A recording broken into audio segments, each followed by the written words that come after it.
भगवान का नाम लेते हैं और शुरू करते हैं। ओम श्री गण गणपते नमः। ओम श्री गण गणपते नमः। ओम श्री गण गणपते नमः। दोस्तों, कुछ दिनों से हम शादी के बारे में, जो घर है उसके बारे में डिटेल में पढ़ रहे हैं। अब शादी के बारे में मैंने आपसे बात की थी। शादी ये एक ऐसा टॉपिक है जिसके ऊपर एक पूरी की पूरी बुक लिखी जा सकती है। और 90% जो हमें क्वेश्चन आएंगे इन एस्ट्रोलॉजी, वो हमेशा शादी के साथ ही आएंगे। जो क्वेश्चन आएंगे वो अलग अलग रहेंगे, उसके बारे में हम डिटेल में चर्चा करेंगे। लेकिन देखिए, आज की डेट में जो युग चल रहा है, इस युग में बच्चे सभी पढ़े लिखे हैं, लड़कियां भी लड़के भी। तो एक क्वेश्चन आता है लव मैरिज का। लव मैरिज का क्वेश्चन आता है।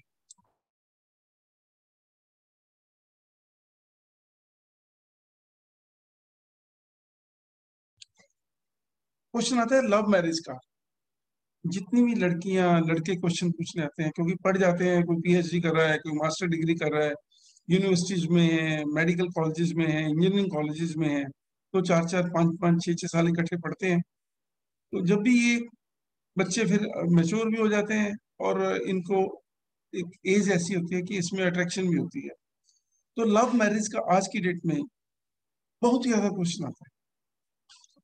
अब वो जो आपके पास क्वेश्चन आएगा कि ये मैरिज, मेरी लव मैरिज हो पाएगी, नहीं हो पाएगी,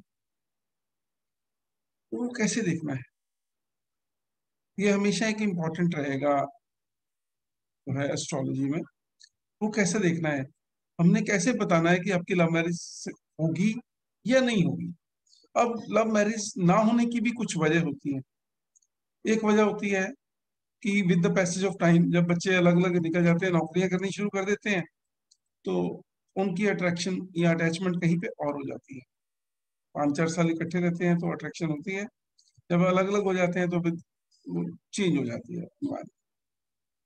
कई बार क्या होता है, पेरेंट्स नहीं मानते, पेरेंट्स की ऑब्स्ट्रक्शन होती है, बिकॉज ऑफ कई बार इंटरकास्ट होती है, कई बार लड़की और लड़के की फैमिलीज की मिसमैच होती है।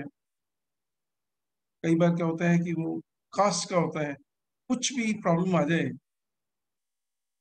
पेरेंट्स ऑब्स्ट्रक्ट कर सकते हैं, लड़की के भी लड़के के।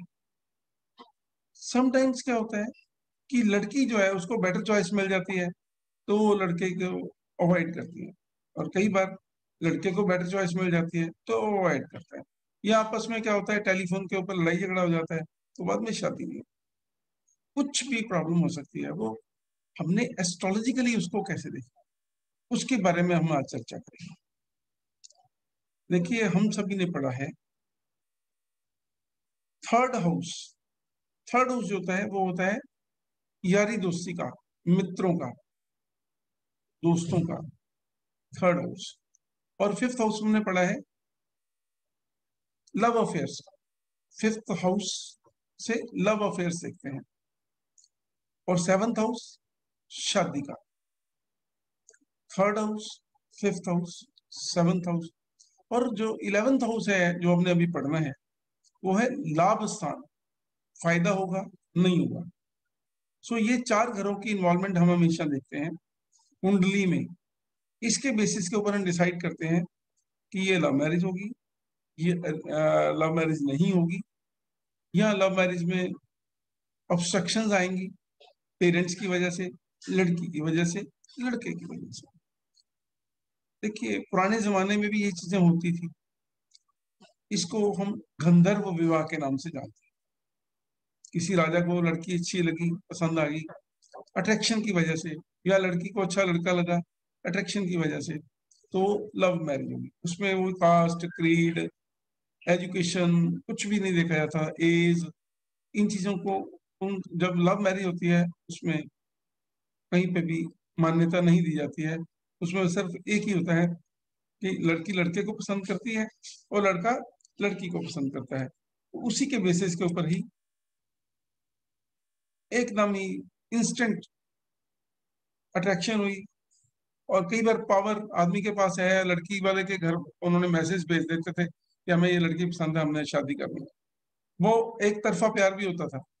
बाकी जैसे हमने ये पढ़ा है, महाभारत में भी पढ़ा है कि जो भीष्म पितामह के फादर थे शांतनु, उन्होंने सत्यवती के साथ जब लव मैरिज की है तो उसको गंधर्व विवाह बोलते हैं, लेकिन उसने पहले, उसके फादर ने ये उससे कमिटमेंट ली थी कि मेरी बेटी का जो लड़का होगा वही राज्य अधिकारी होगा। भीष्म पितामह जो हैं, वो भीष्म जो हैं वो राज्य के अधिकारी नहीं होंगे। कई बार कंप्रोमाइज भी करना पड़ा लोगों को, और उसका इन द लॉन्ग रन नुकसान भी।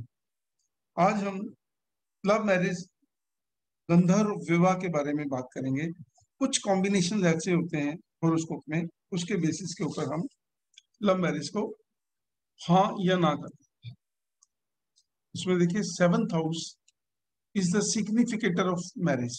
सबसे पहले सप्तम भाव तो देखना ही देखना है। इसके अलावा fifth house, fifth house is the significator of love affairs. So seventh house and fifth house. अब इन दोनों का कनेक्शन अगर होगा, अगर इन दोनों का आपस में कोई कनेक्शन होगा, मतलब सेवंथ हाउस का लॉर्ड अगर पंचम भाव में बैठ गया, सप्तम शादी का, और सप्तम से जो फिफ्थ हाउस है वो 11th हाउस है, क्योंकि जब हम कैलकुलेट करेंगे, देखिए यहाँ पे जानने की कोशिश करते हैं।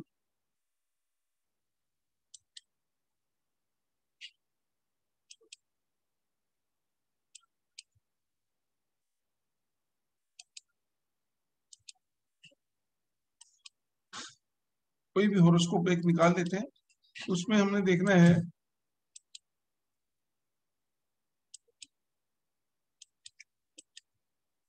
जैसे ये देखिए लेफ्ट में हमारे है बर्थ चार्ट, यहाँ पे लिखा है आज का है 12 मई 2021 का शाम 7:17। इसमें ये देखिए, ये 7 नंबर लगन की कुंडली है। असेंडेंट इज तुला लगन। तुला लगन की कुंडली में जो सेवंथ हाउस है वहां पे 1 नंबर साइन है। 1 2 3 4 5 6 7।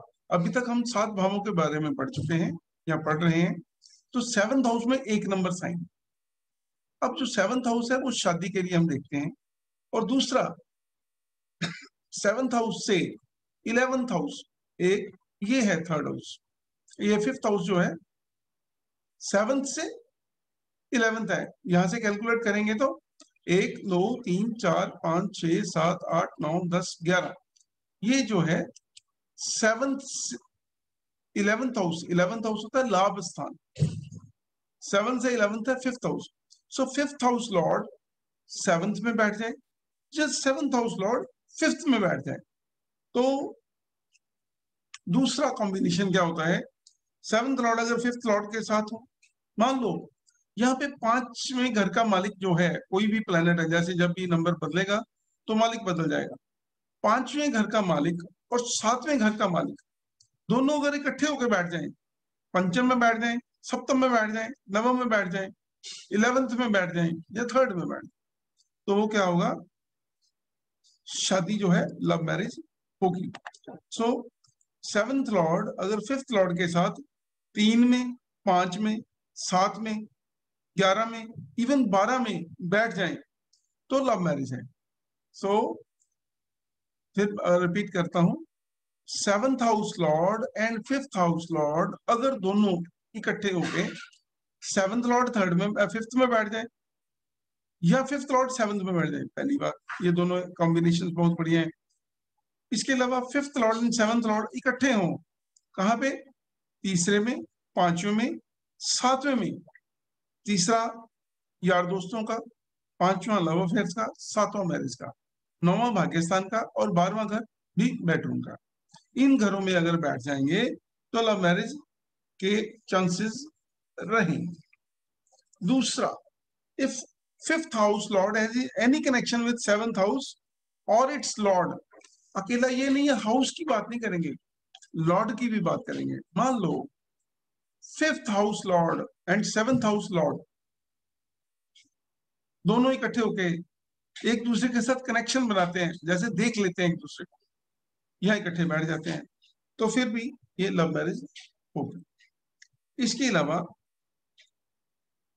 Fifth house lord and seventh house Lord अगर 11th हाउस में बैठ जाएंगे, तो love affairs will materialise. Fifth Lord and seventh Lord अगर 11th में, जैसा कि मैंने आपसे बात की अभी कि फिफ्थ हाउस होता है लव अफेयर्स का, सेवंथ हाउस होता है शादी का, अगर दोनों इकट्ठे होकर लाभ स्थान में बैठ जाएं तो शादी मेटीरियलाइज हो जाएगी, लव मैरिज हो जाएगी। क्योंकि 11th हाउस जो है वो है लाभ स्थान, fulfilment of dreams and desires. यहां कई बार क्या होता है, हम एक और कॉम्बिनेशन देखते हैं। हमने ये पढ़ा था 1 4 7 10 केंद्र स्थान है, 1 5 9 त्रिकोण भाव है।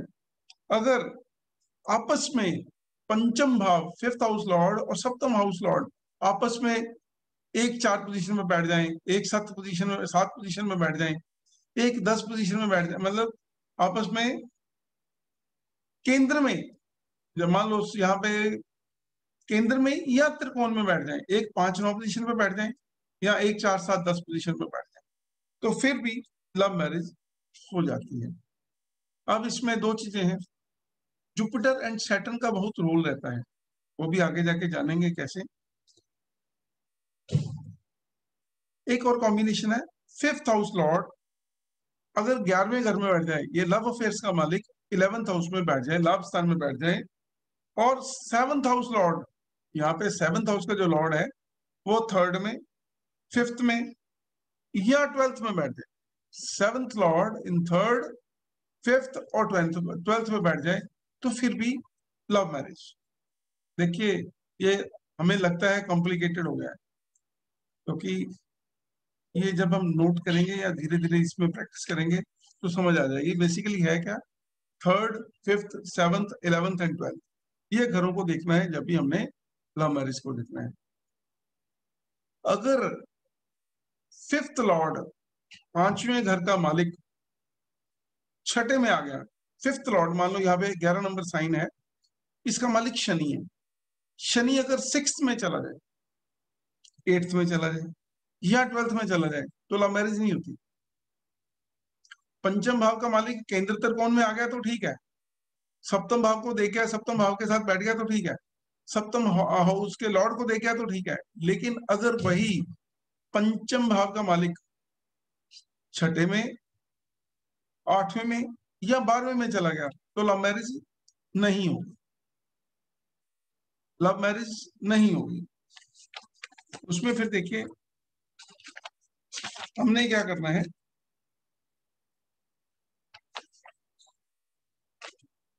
अब मैंने जैसा बात किया स्टार्टिंग में, तीन चीजों की कॉम्बिनेशन होती है, लव मैरिज क्यों नहीं होगी, वजह क्या है।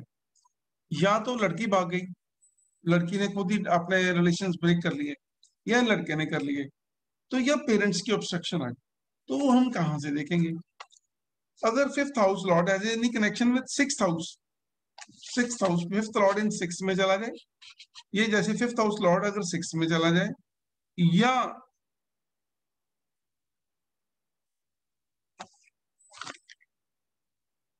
क्या है कि इसमें party will fall out because six is the loss of seventh house, ये सेवंथ हाउस है, सेवंथ हाउस है शादी का। जैसा कि हमने पढ़ा कि पंचम भाव और सप्तम भाव एक दूसरे से थर्ड 11th पोजीशन पे है, थर्ड 11th में रहेंगे, थर्ड हाउस जो होता है वो लव अफेयर्स का और 11th हाउस होता है लाभ स्थान का।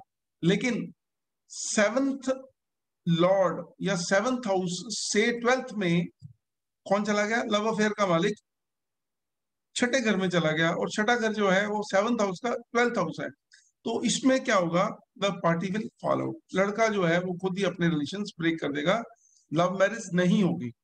हमें अगर क्वेश्चन आता है तो अगर पांचवें घर का मालिक छठे घर में चला गया तो लड़का जो है वो लव मैरिज इसकी नहीं हो पाएगी, या लड़की है तो उसकी लव मैरिज नहीं हो पाएगी, जो भी आदमी आपको क्वेश्चन पूछने आ रहा है। लेकिन अगर पंचम भाव का मालिक अष्टम भाव के साथ कोई रिलेशन रखता है या 12वें घर के साथ कोई रिलेशन करता है, तो लॉस ऑफ लगन है, मान लो यहाँ पे ये लगन है, तो लगन का लॉस कौन है, 12th हाउस। हमने ये पढ़ा कि second house is of gain या बैंक बैलेंस है, 12th इज व्यय खर्चे का घर है। 12th हाउस जो है लॉस का भी खर्चा है। हमारे लॉस का कौन है? लगन से देखेंगे तो 6th हाउस का लॉस है। तो यहां से 7th हाउस का जो 6th हाउस है, 7th जो है वो स्पाउस का है। 7th हाउस से 1 2 3 4 5 6 ये लॉस हो गया स्पाउस का।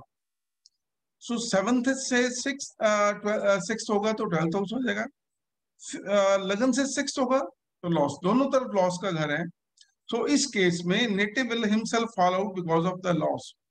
अगर यहाँ पे होगा 5th लॉस इन 6 होगा तो स्पाउस भाग जाएगा, जो सामने वाली पार्टी है वो नहीं खड़ेगी होगी। और अगर यहाँ 7वें का मालिक 12वें में चला गया तो ये जो है नेटिव जिसने हमें हॉरोस्कोप दिखाना है वो भाग जाएगा। अब 5th हाउस लॉर्ड, 5वें घर का मालिक, 5th हाउस जो है 5th हाउस का लॉर्ड अगर अष्टम में चला जाए, 8th में चला जाए तो क्या होगा? Obstruction by parents. मोटा मोटा समझिए, बंदा हमारे पास हॉरोस्कोप लेके आता है, अगर लगन का जो है 5th हाउस लॉर्ड अगर 12th में चला जाए तो नेटिव खुद ही मना कर देगा। अगर सप्तम जा अपना लगन से 5th का मालिक 6th में चला गया तो दूसरी पार्टी मना कर देगी, कोई स्पाउस का लॉस है ऑपोजिट पार्टी का। तीसरा, 5th लॉर्ड इन 8th चला जाए तो क्या होगा? Obstruction by parents. ये पेरेंट्स हैं, 9th हाउस से फादर भी देखते हैं। और 4th हाउस लॉर्ड भी अष्टम में चला जाए तो इसको भी खराब माना जाता है। सो 5th हाउस लॉर्ड अगर अष्टम में होगा तो फिर भी शादी नहीं हो पाएगी बुजुर्गों की ऑब्स्ट्रक्शन के कारण। ठीक है। सो ये कुछ कॉम्बिनेशंस हैं जो हम शादी में देखते हैं। इसके अलावा दो चीजें और हैं होरोस्कोप में हम देखते हैं। शुक्र को, शुक्र इज लव अफेयर्स के लिए, लग्जरी के लिए, शुक्र इज सेक्स के लिए। शुक्र अगर मंगल के नक्षत्र में है, जैसे शुक्र, क्योंकि हर यहाँ पे जब हम देखेंगे ये चार्ट आते हैं जहां पे शुक्र अगर यहाँ पे मंगल के नक्षत्र में आएगा या मंगल शुक्र के नक्षत्र में आएगा तो उसमें भी आदमी के ज्यादा रोमांटिक होने के चांसेस रहते हैं।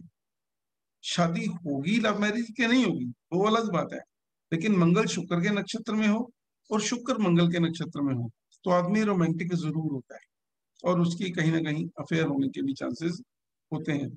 या मंगल शुक्र के घर में हो, मान लो शुक्र के कौन कौन से घर हैं,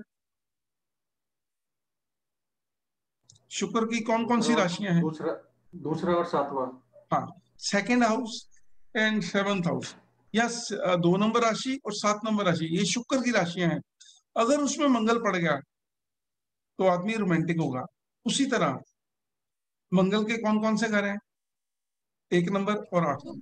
पहला और 8 नंबर। मेष और 8, मेष और वृश्चिक, मेष और वृश्चिक मंगल की राशियां हैं।